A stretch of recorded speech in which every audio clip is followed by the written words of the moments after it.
একটু জায়গা পাইছে আর ঘুমাই গেছে। এরকম ভাবে ঘুমাইলে কিন্তু কুত্তারে হাদান যেত না, হাদাইলে আল্লাহ গুনাহ দিব।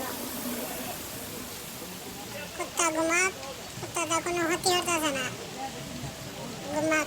কুত্তা ঘুমাইলে আরো সব হইব। আল্লাহ কি জীব বানাই দিছে।